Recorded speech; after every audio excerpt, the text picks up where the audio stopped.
Olá, sou Bruno Fuga, a gente está aqui no canal do YouTube Bruno Fuga Advogados, onde os advogados do escritório têm se disposto a falar um pouco sobre rotina forense, normas de organização do escritório, tendo visto o ISO 9001, um pouco sobre processo, direito de trabalho, direito empresarial, organização, como eu falei, e sempre o assunto voltado para o advogado, em vídeos curtos e objetivos. O assunto de hoje é um pouco sobre precedente, um pouco sobre rotina forense e tem a ver com a superação antecipada ou antecipatório overruling do common law desse instituto.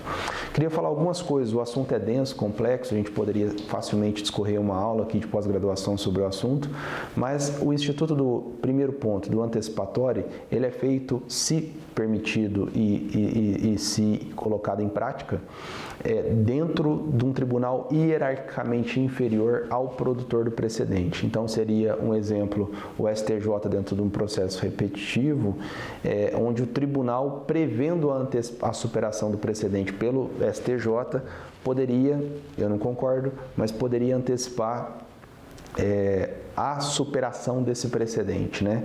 Então, ele, prevendo já em algumas situações, poderia fazer a superação antecipada, prevendo que esse processo, chegando no STJ, também seria superado. O assunto, inicialmente nos meus estudos, eu achei que isso seria muito interessante para fazer a oxigenação do direito e não causar o engessamento, porque se a gente for ver no 1030, parágrafo 1º e 2º lá, hoje a gente pode ter em alguns tipos decisionais um possível engessamento do direito, mas eu acho hoje que o antecipatório overruling ou a superação antecipada pelos tribunais poderia causar mais malefícios do que benefícios, e explico rapidamente. Por exemplo, um tribunal poderia antecipar uma decisão do STJ de forte vinculação. Qual seria o efeito disso? Ele poderia analisar efeito prospectivo ou retroativo? Me parece que não.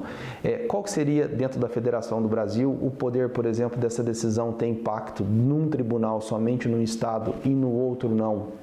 Então, isso causaria uma grande insegurança jurídica. Eu só vejo um ponto de benefício, se é possível dizer isso, a possibilidade do tribunal, ao antecipar a superação do precedente, no 988 do CPC, possibilita-se o cabimento de uma reclamação. E a reclamação seria protocolada, obviamente, antes do trânsito em julgado, e o tribunal competente para a sua revogação, então, poderia se manifestar sobre a possibilidade ou não de superação dos precedentes. Aí a gente poderia fazer amplos questionamentos sobre isso. Poderia, dentro da reclamação, ter a superação de precedente? Poderia o STJ selecionar alguns causos pilotos para analisar melhor o processo? Ele poderia suspender a decisão? São questionamentos que eu deixo aqui para a gente poder dialogar sobre o tema tão denso, tá? Então, o primeiro ponto, e já logo para encerrar sobre o assunto, porque os assuntos aqui são mais objetivos, me parece que a superação antecipada tem mais malefícios pelos argumentos que eu disse, mas na única hipótese remota de cabimento de reclamação, ela poderia sim causar uma oxigenação do direito por essas circunstâncias da reclamação dentro desse pequeno espaço de tempo que ela teria que ser protocolada, ocasionar a manifestação do STJ ou do STF sobre o tema. Tendo em vista até mesmo porque, se a gente for verificar no 1030, em alguns tipos decisionais, há o represamento de argumentos, onde até mesmo o pedido de superação não poderia ser alcançado pela aplicação do 1030, parágrafo 2º, tá bom? Convido vocês que tiverem interesse sobre o tema tão elementar hoje em dia dentro da ótica do processo civil, darem uma lida no meu livro Superação de Precedentes, onde a gente trabalha um pouco sobre essas críticas ao antecipatório overruling e até mesmo alguns benefícios cogitáveis que poderiam ser feitos para ele, tá bom?